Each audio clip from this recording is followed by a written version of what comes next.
Manever I say ma PENDREAM TV. PENDREAM TV there, I see them yopo. You are welcome to PENDREAM TV, the only channel that brings you the best in politics. If you are new here, please don't forget to subscribe, hit the notification bell, like and also share for other new members to watch. Thank you. Mvmt Vanderpuye has also come out with a bombshell, a deep one, of course, exposing how MPP plan to, or the orchestrated plans MPP put in place to kick out the alarm boys during the primaries, and how they threatened some MPs during the Oversight saga, how they threatened them to kick them out during the primaries. And due to that, some people have bowed out because they know they are going to kick them out during the primaries, so they have to resign or fall out to prevent shame. Without much ado, let's listen to the detail himself. Join me listening to what he said. Thank you. The Honorable Mvmt Vanderpuye, you see, the issue about oversight responsibility keeps coming up every now and then. So we can't talk about you as an experienced member of parliament and not talk about the impact that, parliament itself has had over the period. So if citizens feel this way about your work, continuously, what has to be done to change the narrative so that, yes, the experienced MPs have been there, they're living with their knowledge and experience, and it's even going to aggravate the problem of the lack of effective oversight that Parliament is supposed to provide for us as a people. Honorable. Well, thank you very much, Alfred, and let me take the opportunity to wish my colleagues on the panel a belated Merry Christmas, but a prosperous Happy New Year, and to my people, my friends and family. Alfred, this whole discussion must be structured on one principle. As a country, as a people, what do we intend to get out of our legislature? How do we prioritize our legislature among the three arms of government? Mm-hmm. In certain jurisdictions, the legislature is the most important arm in a democratic dispensation because of this same issue of oversight. Mm-hmm. And because they also make laws. So without the laws of the legislature, it becomes difficult for executive control to happen. So in many parts of the world, the legislature is the most important arm because they think that without a legislature, if the legislature is weak, they will not have strong institutions. They will have a very dictatorial executive. Mm-hmm. They will have a very corrupt system where oversight and, let me say, control will not be seen. So when you go to a place like, as Draman said, Norway, as well as the Scandinavian countries, you go to a place like Australia, you go to even the UK and the US, the legislature's role is so paramount. Mm. And so they take steps to make the institution strong. Not strong in terms of just the powers that they have, but strong in terms of the human resource and capacity. So they build them. Mm. To the extent that if you have one member of parliament, before that person will come into parliament, that person, the whole society, begin to see that this person has something to offer. Mm. This person is somebody that can be said to be a reliable person. This one is somebody who is going in there, and I'm sure that this person will deliver on the mandate I'm giving him. Here, like Dramani said, we can just, all the parties just get up, hold primaries. We do not even do due diligence on the people we even elect as parliamentary aspirants. We don't. And we've had cases where people with shady backgrounds have become members of parliament. If the parties have structures, stringent due diligence mechanisms to check people, see whether the person have the, then we can know. Two, I have also said that Parliament is not just a place to elect anybody. Because I have been through Parliament. Right. When somebody enters Parliament, I don't think Parliament itself, that's enough to make that person worthy of the responsibilities we are putting on the person. How do you mean? Yeah, I'm elected into Parliament. Put my own personal education and background and experience aside. Parliament organizes just some 3 days orientation. Some 3 days orientation. Sometimes it's not even 3 days. Sometimes 1 day. If you want to calculate the hours that you spent in the orientation, it's just about 12 hours. Yes, Dramani is here. He's been part of the orientation before. It is not something that you can say that is enough to prepare somebody who maybe has moved from the classroom as a people teacher into the legislature. What background does that person have? What are the expectations of the country in the position he is taking? Is it qualified to hold that responsibility? If it's not qualified, what do we do to improve that person and make that person adequate enough to discharge that responsibility so that that person, we can have worth out of that person? This is not that. So you enter Parliament.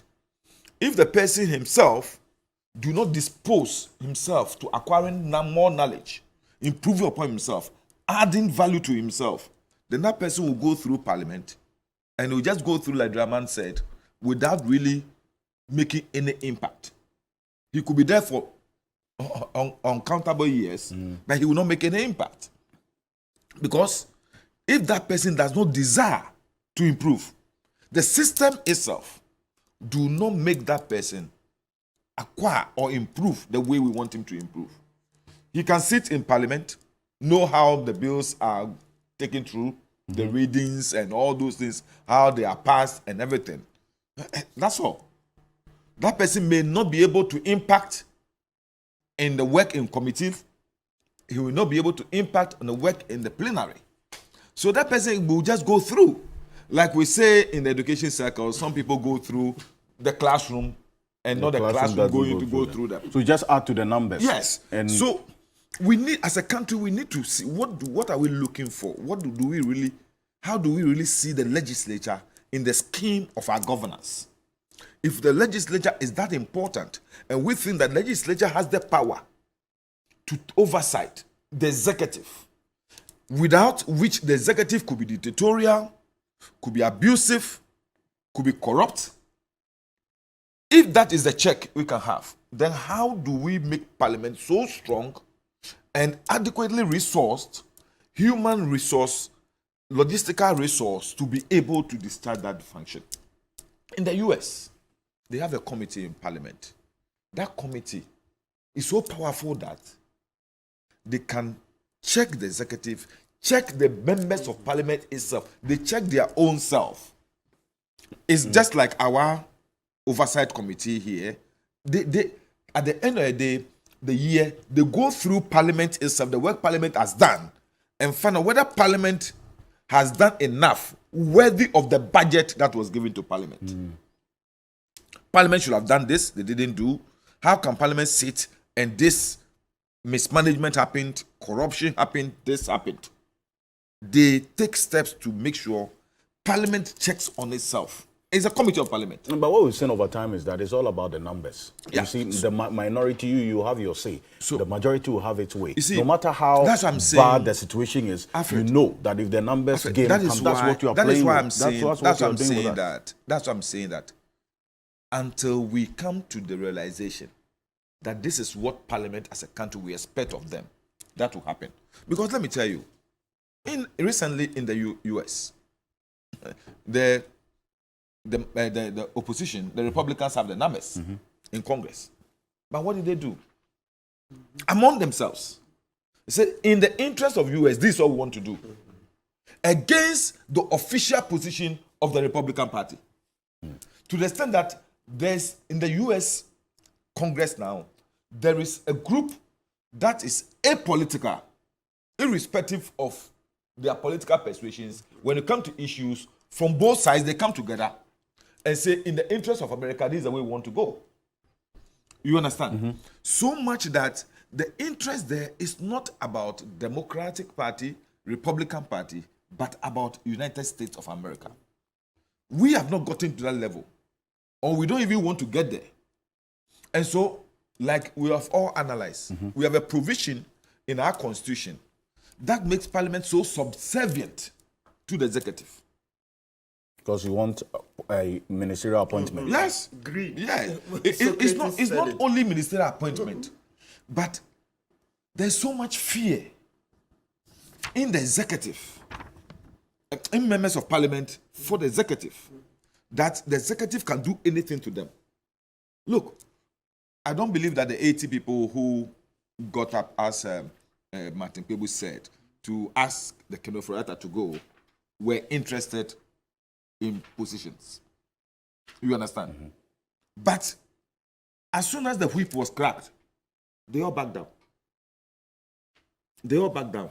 No, but at a point Because it you see- became a majority position. Or say Chairman Sabonso himself said. Yeah, but He also said a shocking one here that the 80 MPs who want Ken should go were threatening that their seats will be taken. Let's listen to what he said. Shocking days ahead. what happened? They were all threatened that, look, we'll make sure you lose your seat. You understand? We'll make sure you lose your seat. And so because of that, they all backtracked. And it's in our system, it's real. Your political party can ensure that you don't survive Your primary. parliamentary primaries. It's real. Look, many of the 18 that have just come out before this week, we've talked in Parliament, and they tell you, some of them, they've been targeted, and I said, you don't want to go through that humiliation, so they are just coming like the man said, they've been being pushed out. You understand? I see. Because of certain stands that they took in the course of their legislative functions. So until Parliament becomes so independent that they have that strength to say that, look, in this particular days, look, let's say, for example, Pebu raised the issue.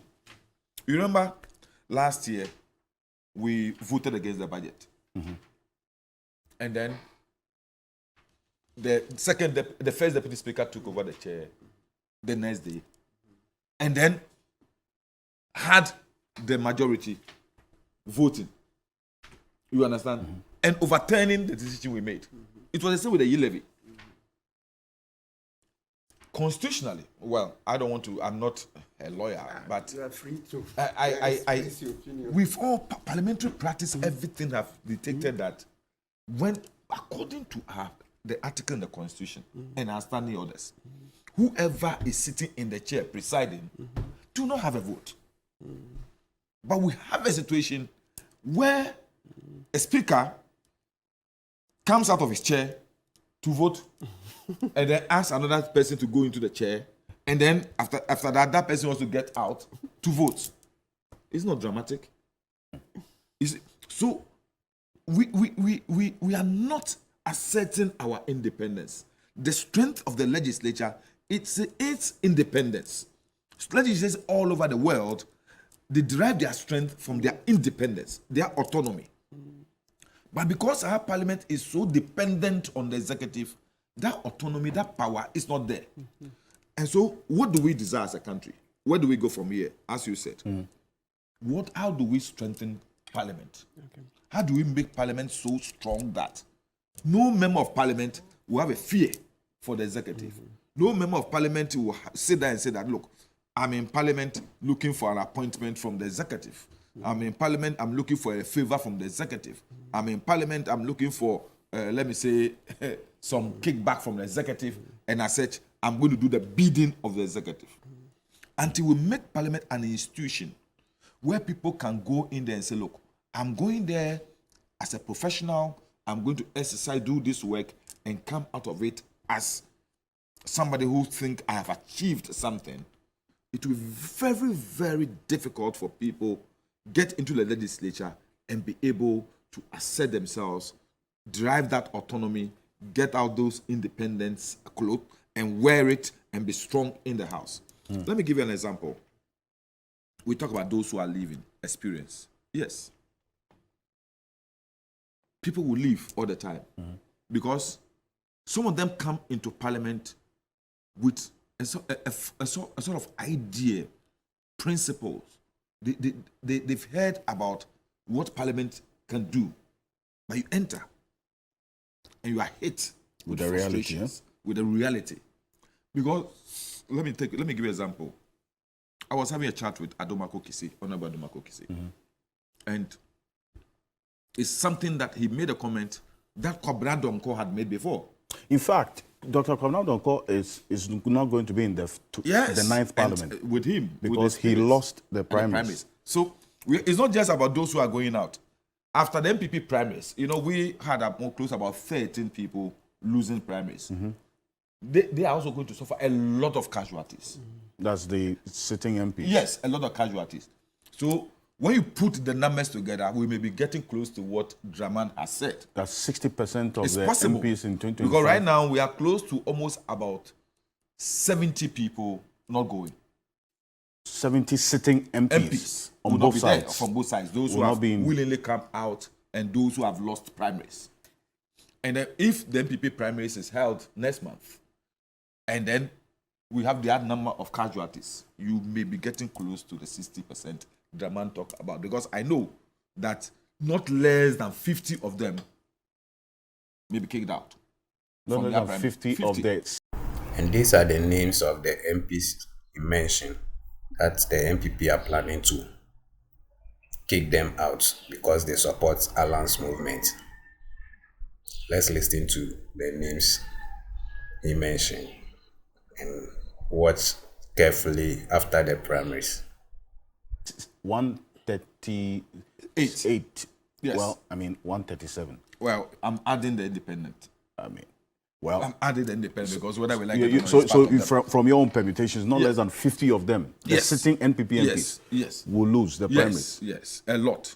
Especially those who, from the beginning, were part of the Alan Chemati movement. A lot of them will suffer. A lot of them will suffer because there is an orchestrated plan to get them out.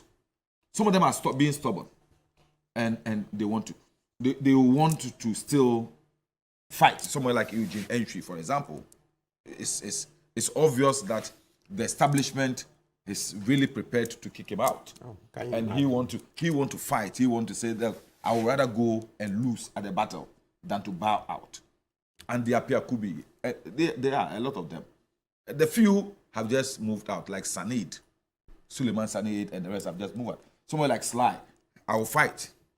See where start Tete. Oh, English man. Yes, he want to fight. He's ready to go out there and fight. So, if you look at that, what I'm saying here is that if these individuals, their pursuit, was it in the interest of the legislature? Was it in the interest of the nation?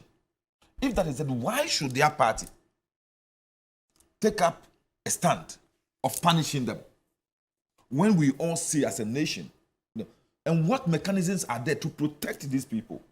What mechanism do we have to be able to insulate members of parliament from the harsh decisions of their political parties? Somebody will say, "Oh, if you can, you can go independent." It is not about going independent. It's about getting the right people to be devoted to the work of parliament. I have colleagues, and me. Let me say, I said it. People didn't know. People thought that it got to a time I feel that I am not serving the purpose for which I've been elected to this house As MP. as an MP For Odododio. Yes, because you see, one, let's all agree. We have turned our members of parliament in this country into, let me say, developmental agents. But partly you brought it on yourselves. We didn't turn it on you. We didn't turn you into anything. You see, you go around, when you are campaigning, you go around telling us that you are going to construct roads, build things. It's not true. It's true. It's not true. It's not true. At least I can speak to some of you, maybe not all. Well, it is true. You see, historically, culturally, socially, this country see people in position as the only people. All of us, society, has made it said that if Martin leaves this place today and enters his village, his community, everybody draws to him because they see him on television. They see him, he's a lecturer. So they think that he has the ability to resolve every problem that they have. Culturally. First, it was like if you're a people teacher in a community, if you're a pastor in a community, you are the one who resolves every problem. Even monetary problems, and you are the one who resolved it. So that is the way our culture has developed. Unfortunately for us, we are not able, when we're bringing in democratic governance, we were not able to educate the society to understand very well the responsibilities of members of parliament. So that whole cultural cloak has been put on members of parliament, and they are, some people even believe a member of parliament can change a man into a woman. I'm being frank with you. Some people believe that members of parliament are resolving marital problems. Members of parliament are getting involved in issues that is not their responsibility. But that's the way society sees them. Now, who calls them? What I'm saying that as a people, we did it. We did it when we were doing the transition to democratic governance. We didn't educate, we didn't indoctrinate the people very well to appreciate what responsibilities members of parliament have, what responsibility the executive have, the legislature have. So today, people don't understand the difference between somebody who is a member of parliament and somebody who is in the executive. Well, so it becomes very difficult for us now to get a member of parliament to tell his people, that is not my responsibility. I said, what do you mean it's not your responsibility? Let me tell you, for example, just an example. to round up for me. Yeah. There was rubbish. Whole rubbish around the UTC. That's in your constituency? In my constituency. Somebody goes on radio and said, come on, MPA, that the place is dirty. You, the MP, are not doing anything.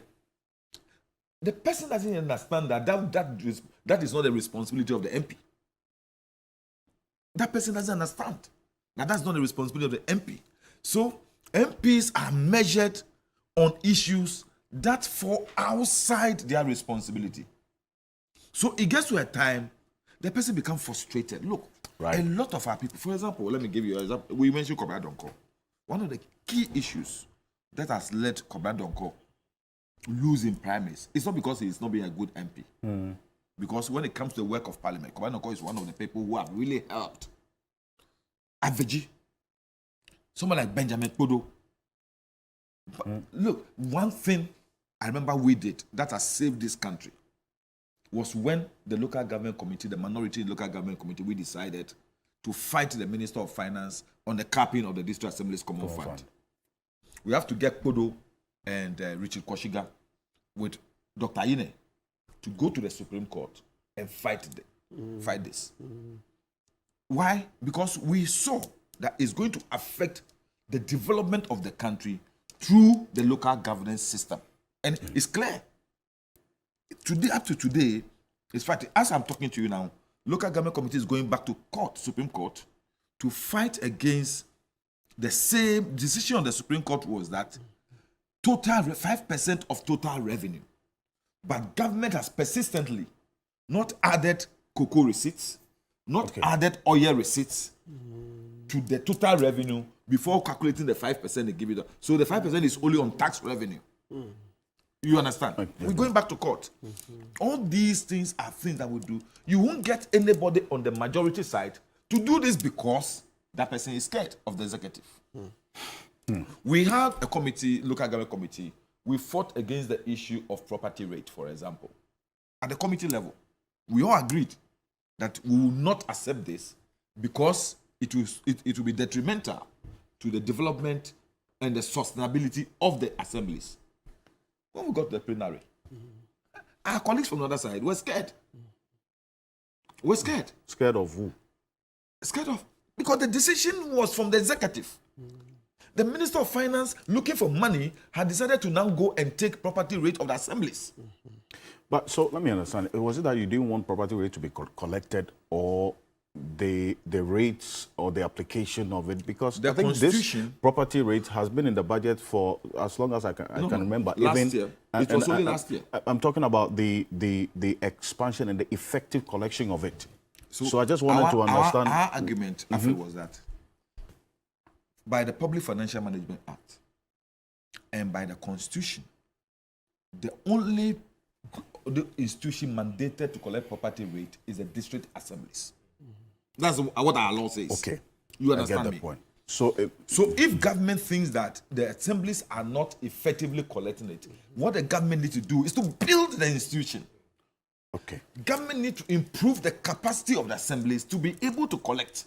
Right. But not to take away that responsibility. Because once you take that responsibility, what you are doing is that you are re-centralizing a decentralized function. And that is what the government did. Today, we've been vindicated. In the budget, the Minister of Finance said that the step they took didn't yield the results. So now it's been reversed back to the assemblies. We've been vindicated. Indeed. So what I'm saying that in those situations, if we had had our colleagues on the majority supporting our stand, we could have prevented the mistake from happening in the first place. Right. The same thing with the yield levy. If we'd had our colleagues in the majority supporting us, we could have prevented the issue of the yield levy and the embarrassment that happened after it. Okay. So the institutional development of the legislature should be paramount as we move forward. If you really want to continue with this app, because like Martin people said, as soon as people lose interest, people lose confidence in the legislature, our democracy is gone. Thank you for watching. We really appreciate your time. If you have not yet subscribed, please do so.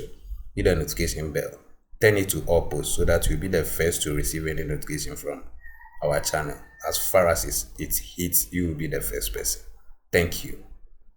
Stay blessed. PENDREAM TV. Now, so far so good. Say open online portal e Ghana. Nipa share, nipa follow, nipa comment here. To my best of knowledge, without any biases, PENDREAM TV.